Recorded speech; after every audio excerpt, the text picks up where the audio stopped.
Mkataba wa amani katika mpango wa mazungumzo ya Washington kati ya Jamhuri ya Kidemokrasia ya Kongo na Rwanda utasahihiwa siku za hapa karibu na marais wa nchi hizo mbili.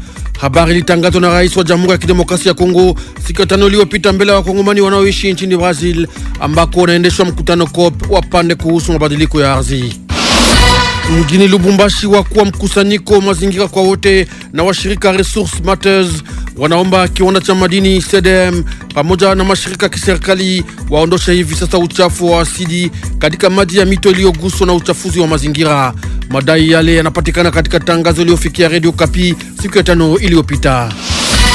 Watumishi wa afya wanaotazama mwenendo wa ugonjwa wa ukimwi VIH/SIDA wanapaswa tawanyishwa katika makambi mengi ya wahami mjini Kisangani ajili ya kuchungua hali ya kika kwa kuwahudumia kiafya.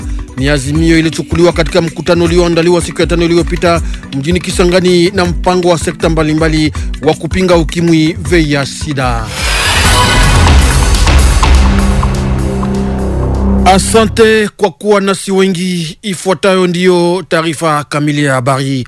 Punde mkataba wa amani katika mpango wa mazungumzo ya Washington kati ya Jamhuri ya Kidemokrasia ya Kongo na Rwanda utasahihiwa na marais wa nchi hizo mbili. Habari ilitangazwa na rais wa Jamhuri siku ya tano iliyopita mbele ya wakongomani wanaoishi nchini Brazil, ambako mkutano COP wa pande kuhusu mabadiliko ya ardhi unaendeshwa.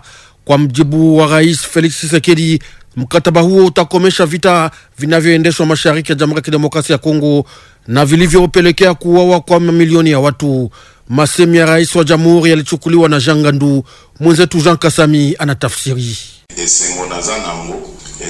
Furaha ninakuwa nayo ni kuwapasha kama majadiliano ambayo mliendelea sikia kwamba yanafanyika Doha na Washington kati ya Jamhuri ya Demokrasia ya Kongo na Rwanda yatahitimishwa hapa baadaye. Marekani, yani ikulu ya rais, itatualika rasmi kwenda kuweka saini mkataba wa amani.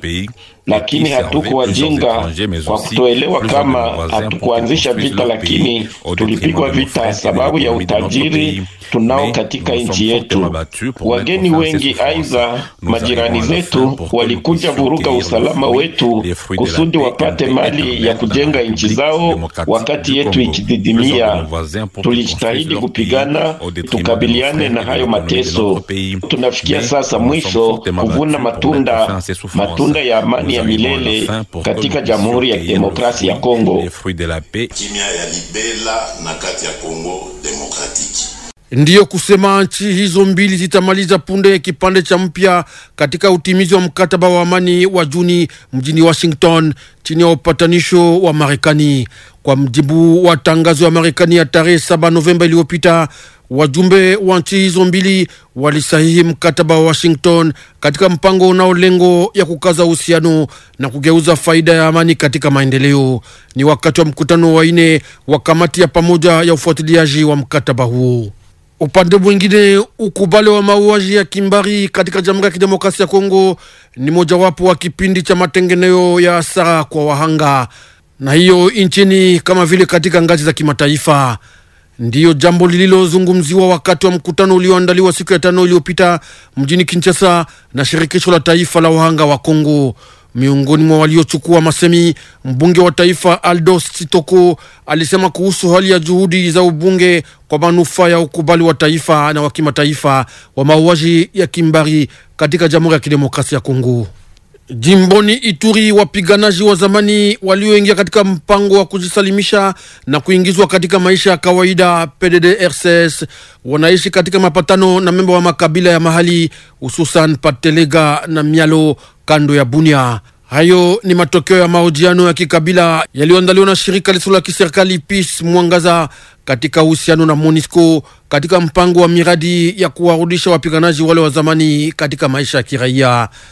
Lakini wanashutumu usumbufu na vitisho vya askari jeshi wa moja wa FARDC wanaozuia maendeleo ya mwenendo wa amani.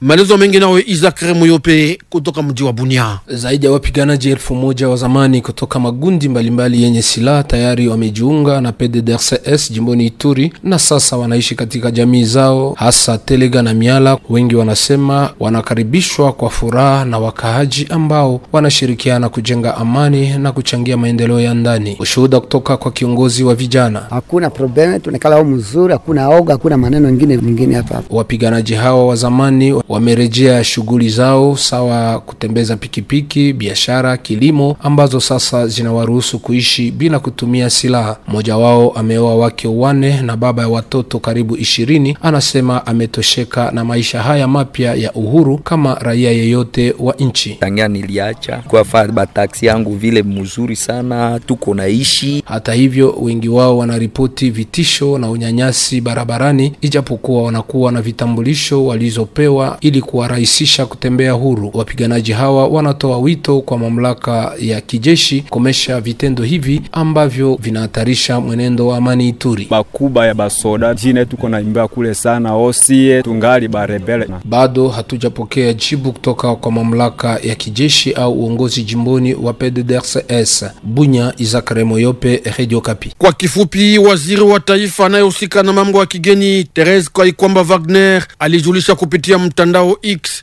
mashtaki kwa uharibifu wa heshima yake zidi ya wapasha habari wawili na mtandao wa habari Congo Intelligence. Azimio yake inatokana na utangazaji katika mitandao ya kijamii wa video na habari zenye kuonesha waziri wa taifa pembeni ya rais wa jamhuri wakati wa mkutano mkuu pa Doha nchini Qatar.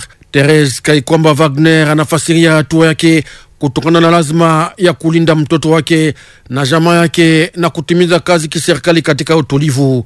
Na tena sawa vita mrefu kwa wanawake wote zidi ya unyanyasaji wa maneno, kudharauliwa na maneno ya kijinsia. Yani hakuna mwanamke wa umma wala hapana huenda anayepaswa kubali maisha yake ya kipekee wala mwili wake vigeuze uwanja wa mapambano. Mjini Lubumbashi, wakuu viongozi wa mkusanyiko mazingira kwa wote na shirika Resource Matters wanaomba kiwanda cha madini CDM yani Congo Dongfang Mining na mashirika ya kiserikali waondoshe hivi sasa uchafu wa asidi katika maji ya mito iliyoguswa na uchafuzi wa mazingira.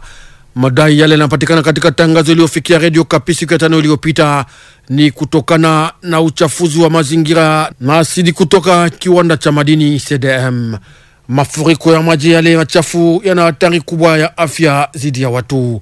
Maelezo mengi nawe Pole Munanga kutoka mji wa Lubumbashi. Kutoka kwa utawala hadi uzembe, Haut-Katanga inakabiliwa na dharura ya mazingira. Hicho ndicho kichwa cha taarifa hiyo kwa vyombo vya habari. Consortium Mazingira pour tous na Resource Matters inaonyesha wasiwasi wao mkubwa kufuatia uchafuzi wa mto Lubumbashi ambao imeua viumbe vya maji. Wakikabiliwa na hali hii, ONG hizo mbili zinatoa wito kwa kampuni ya Congo Dongfang Mining CDM na taasisi zinazohusika na serikali kuchukua hatua za dharura za kuzuia kulinda afya za watu waliotirika. Kama ukumbusho, Jumanane Novemba tarehe 4, bwawa la kufadhi uchafu wa madini ya kampuni ya uchimbaji wa madini ya CDM iliyoko katika wilaya ya Kasapa mjini Lubumbashi liliporomoka na kusababisha kumwajika kwa kiasi kikubwa cha maji yaliyokuwa na asidi. Shirika hizo mbili zinahofia kwamba kunywa maji machafu kunaweza kusababisha matatizo ya kiafya kwa wakaaji. Toka Lubumbashi, Pole Munanga, Radio Kapi. Watumishi wa afya wanaotazama mwenendo wa ugonjwa wa ukimwi VIH sida wanapaswa tawanishwa katika makambi mengi ya wahami mjini Kisangani ajili ya kuchungua hali ya kika kwa kuwahudumia kiafya. Ni azimio iliyochukuliwa katika mkutano ulioandaliwa siku ya 5 iliyopita mjini Kisangani na mpango wa sekta mbalimbali wa kupinga VIH sida. Mashirika yale yanahisi ugonjwa huo unapaswa ingizwa katika mipango ya kibinadamu sawa lazima ya haraka kwa matibabu maalum katika jimbo la Chopo. Maelezo mengi na Jacques Mkonkole kutoka mji wa Kisangani. kukabiliana na hatarishi zinazowakabili wakimbizi katika vituo vya mapokezi. Vita dhidi ya ukimwi lazima zichukuliwe kwa nguvu zaidi, kwa vile huduma za afya zinavyosema watu hawa wako hatarini kuambukizwa. Kwa Christine Sefu, katibu mkuu wa mkoa wa Penemeles, anakusudia kuandaa waraka wa kutetea ili kupata fedha zinazohitajika kwa kuendesha mapambano haya. Upande wake Benjamin Chizubu Mutombo, mwakilishi wa ofisi ya ONU yenye kuhusika na kupiganisha ugonjwa wa ukimwi mashariki mwa Jamhuri ya Kidemokrasia ya Kongo, anakubali njia hii. Anahakikishia ashadi ya shirika lake kusaidia jitihada za kuepuka kuenea kwa virusi kwa njia isiyodhibitiwa. Kuanzisha huduma maalum ni muhimu kuhakikisha jibu madhubuti katika maeneo nyeti kama vile kambi za wakimbizi, wanasema Penemeles na Umoja wa Mataifa VS-Sida. Mujikisangani, Jacques Mkonkole, Radio Okapi. Hatimaye kwa kifupi, jimboni Manyema, makundi mbalimbali ya watu yalihimizwa kuhusu chanjo ya kupinga malaria. Waliomba agano ya kijamii ajili ya kukaza chanjo hiyo iliyoingizwa katika kalendari ya kukinga watoto wa Kongomani mbele ya ugonjwa huo unaosababisha mauaji ya watu wengi. Radio Okapi, invité en Swahili. Tunakaribisha gavana wa jimbo la Manyema Musa Kabwankubi Moise anayesema kuhusu uandalizi wa mikutano mbalimbali katika juhudi za uongozi njema wa jimbo hilo. Ni maneno aliyoyatamka mjini Kindu wakati wa kipindi cha pili cha mkutano kuhusu nishati na viwanda.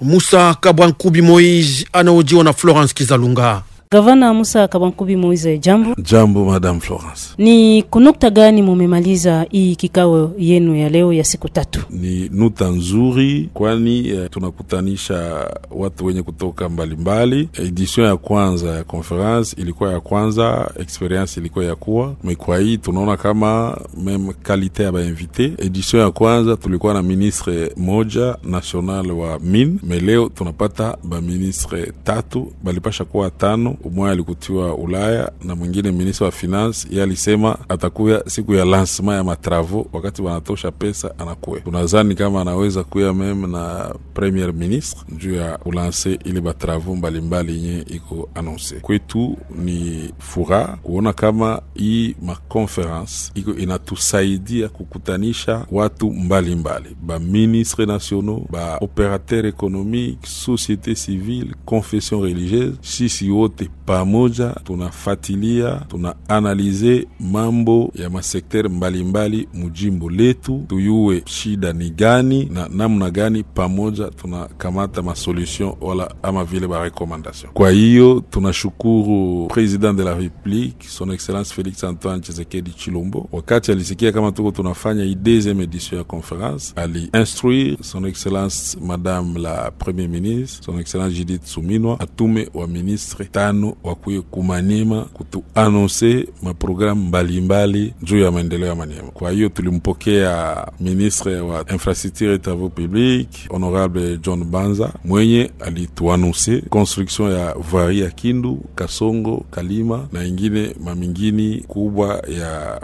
territoire yetu. Sasa kufatana na kungojelea yenu edition ya kwanza na hiyo edition ya pili, eti mumepata matunda? Ndio tunazani kama tunapata matunda mengi. Conference hii ilikuwa nafatika en direct dunia nzima, donc iko occasion ya kwanza, ni rare tuko nasemea mambo ya Manyema na dunia nzima iko natufata. Watu zamani watu walikuwa wanaeleza Manyema njoo nini, njoo wapi, leo banajua kama Manyema ni province kubwa ya nchi yetu na kama Manyema iko na potentialite ya mingi, maresource ya mingi. Sasa hiyo ni kikao ya pili, kutakuwa ya 3 na ya 4. Itakuwa tu kwa ajili ya hiyo tungo moja? Kutakuwa ya 4, kutakuwa ya 10, kutakuwa ya 100 juu ya kusemea jimbo letu. Tulisema nia tulikuwa nayo mbele ni kufanya conference économique. Conference économique ingilisemea masekter yote ya jimbo letu mlumoya, lakini tuliona kama organize conference economique kusiku 3 kusemea masektere yote lumoya. Konsekansi ni kama hamuta kreze kabisa, hamuta analize maneno en profondeur. Ndio tulifanya kwanza hii serie ya conference sur le mine, l'énergie et les infrastructures. Kisha itakuwa na maedition mbalimbali. Par exemple, tunatoka kuannonce kama 3e edition itakuwa tena mu octobre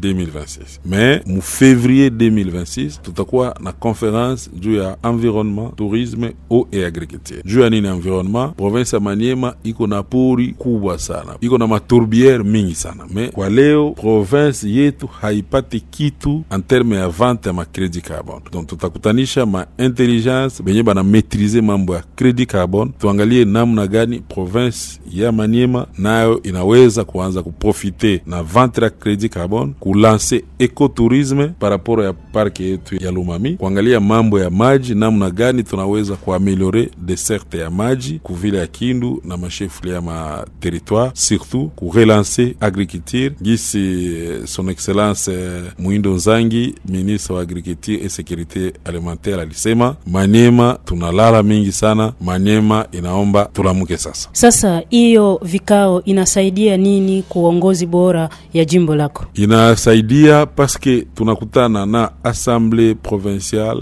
gouvernement provincial, ba députés nationaux yetu, ba sénateur, ba partenaire, ba minier, watu wote tunakutana kutetea maendeleo ya jimbo letu. Tunaangalia mashida iko wapi ndani ya kila secteur na mesure gani tutakamata, ba responsable ni banani, source ya financement tatoka wapi, nitakuwa exécuté ou mise en œuvre mondele gani. Moise Musaka Bankobi, nakushukuru. Asante.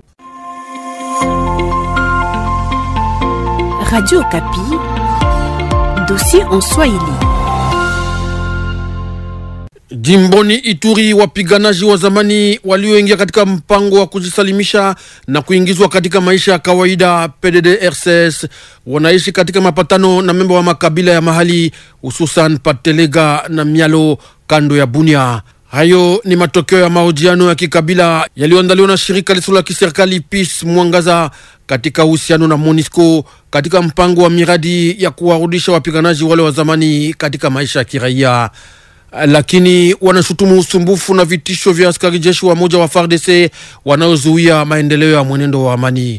Maelezo mengi nawe Isaac Remoyope kutoka mji wa Bunia. Zaidi ya wapiganaji 1000 wa zamani kutoka magundi mbalimbali yenye silaha tayari wamejiunga na PDDRCS jimboni Ituri na sasa wanaishi katika jamii zao. Bado wanasubiri miradi ya kurejeshwa kwa jamii kuzinduliwa rasmi na wengine tayari wanazitimiza. Hivi ndivyo ilivyo kwa wapiganaji wa zamani wa Telega na Miala kwa kilomita 10 kutoka Bunya ambao wamefanya kazi mbalimbali. Wengi wanasema walikaribishwa kwa furaha na wakaji wa jamii zao ambao wanashirikiana kujenga amani na kuchangia maendeleo ya ndani. Ushuhuda kutoka kwa msimamizi ya vijana. Hakuna probleme, tunakala au mzuri, hakuna oga, hakuna maneno mengine vile, hakuna kumingine hapa. Fale bampatia wao kazi, batumika kazi, lete pesa. Pesa ndio analeta mafuta toka kunyumba, batoto wote banakula juu, bako na batoto bako na banyumba yabo mzuri. Wapiganaji hao wa zamani wamerejea shughuli zao za zamani, kuendesha pikipiki, biashara, kilimo, kazi ambazo sasa zinawaruhusu kuishi bila kutumia silaha na kutunza familia zao.